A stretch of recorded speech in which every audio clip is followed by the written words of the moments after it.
আমরা অনেকেই আলহামদুলিল্লাহ নিয়মিত সালাত আদায় করি, মাশাআল্লাহ নিয়মিত রোজা রাখি, ইসলামের অনেক কাজ আমরা মানার চেষ্টা করি। মানুষ হিসাবে অনেকেই খুব ভালো, অনেক ভালো ভালো কাজ করেন আলহামদুলিল্লাহ, প্রচুর দান দক্ষিণা করেন, নামাজ রোজা করেন, অর্থাৎ মুসলিম হিসাবে তিনি ইসলামকে পালন করার চেষ্টা করেন, চর্চা করার চেষ্টা করেন।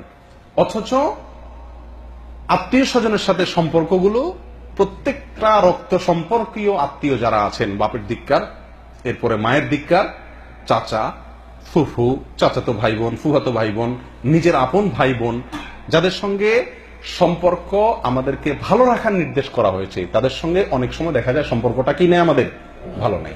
এরকম দেখা যায় না? মানুষটা ভালো, নামাজ কালাম পড়েন, কিন্তু ভাইয়ের সাথে কি নেই, সম্পর্ক ভালো নেই, বোনের সাথে সম্পর্ক ভালো নাই। এই মুসিবতটা আমাদের অনেকের মধ্যে আছে না নাই ভাই? অথচ আত্মীয় স্বজনের সাথে সুসম্পর্ক, আত্মীয় স্বজন বলতে রক্ত সম্পর্কীয় নিকট আত্মীয়, যেটা মা বা ভাই বোন থেকে শুরু হয়, এরপরে চাচা ফুফু এদের দিকে যায়।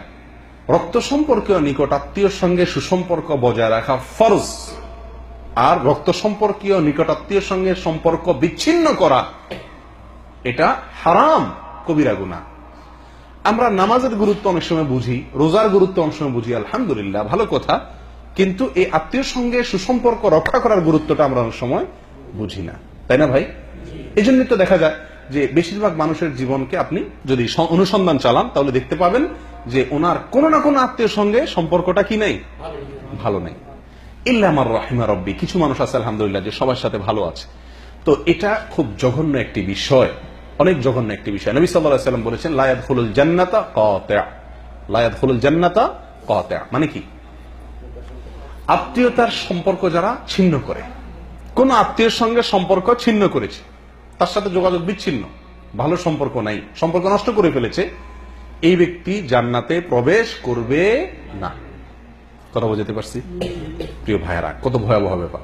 আপনি অনেক ভালো কাজ করেন, আপনি নামাজ রোজা করেন, আপনি দান সদকা করেন, মাশাআল্লাহ অনেক ভালো কাজ করেন, খুবই ভালো কথা, কিন্তু আপনার ভাইয়ের সাথে আপনার মামলা মোকদ্দমা চলে, উঠা বসা নাই, কথাবার্তা নাই, আসা যাওয়া নাই, জলছল নাই, খোঁজ খবর নেওয়া নেই।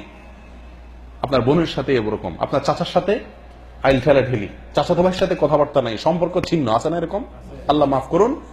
আপনি অন্য যত ভালো কাজ করুন না কেন, আত্মীয় স্বজনের সাথে যদি আপনার সম্পর্ক খারাপ থাকে তাহলে আপনি জান্নাতে প্রবেশ করতে পারবেন না। প্রিয় ভাইরা, ইসলাম জীবনমুখী ধর্ম, ইসলাম জীবনমুখী ধর্ম। ইসলাম আমাদেরকে সামাজিক হতে শিখায়, ইসলাম আমাদেরকে মানবের জন্য কল্যাণকর হতে শিখায়, নিকট আত্মীয়দের অধিকার ব্যাপারে আমাদেরকে সচেতন করে। কিরকম সচেতন করা করেছে যে নবী সাল্লাল্লাহু আলাইহি ওয়াসাল্লাম ঘোষণা দিয়েছেন জান্নাতে প্রবেশ নিষিদ্ধ কোন সব ব্যক্তির জন্য? যারা অন্য অনেক ভালো কাজ করলেও আত্মীয় স্বজনের সাথে সম্পর্ক নাই, ছিন্ন, এরকম ব্যক্তির জন্য। কত বড় ভয়াবহ ব্যাপার না? তাহলে এই বিষয়টিকে আমাদেরকে নতুন করে নজর দেওয়া দরকার, কি দরকার না ভাই? আরেক হাদিসে আসছে মান ওয়াসালা ওয়াসালাহুল্লাহ ওয়া মান কাতাআ কাতাআহুল্লাহ, যে ব্যক্তি আত্মীয়তার সম্পর্ককে জোড়া লাগাবে, আত্মীয়তার সম্পর্ককে রক্ষা করবে, আত্মীয়ের সঙ্গে মিশবে, আল্লাহ সুবহানাহু ওয়া তাআলা তাকে মিশাবেন, তার সাথে আল্লাহ সুবহানাহু ওয়া তাআলা তাকে যুক্ত করবেন, তাকে রক্ষা করবেন। ওয়া মান কাতাআ কাতাআহুল্লাহ, যে ব্যক্তি আত্মীয়তার সম্পর্ককে রক্ষা করবে না, নষ্ট করবে, বিচ্ছিন্ন করবে, আল্লাহ তাআলা তাকেও বিচ্ছিন্ন করবেন, তাকেও আল্লাহ তাআলা রক্ষা করবেন না। কত বড় ব্যাপার! এই ব্যাপারে কোরআন এবং হাদিসে এত বেশি পরিমাণে আমাদেরকে সাবধান করা হয়েছে, যেটা আমরা বলতে গেলে অনেক সময়ের ব্যাপার, সেদিকে আমরা যাব না।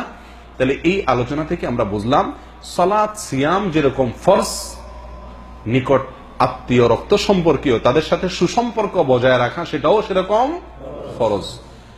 সালাত সিয়াম ত্যাগ করা যেরকম হারাম, একইভাবে আত্মীয়র সাথে সম্পর্ক ছিন্ন করে ফেলা, চিরতরে যোগাযোগ বন্ধ করে দেওয়া, কথাবার্তা বন্ধ করে দেওয়া, উঠা বসা বন্ধ করে দেওয়া, তাদের কল্যাণকামী না হয়ে বিচ্ছিন্ন করা তাদেরকে, এটাও সেরকম হারাম। কথা বুঝে আসছে ভাই? আল্লাহ তাআলা আমাদেরকে বুঝার তৌফিক দান করেন।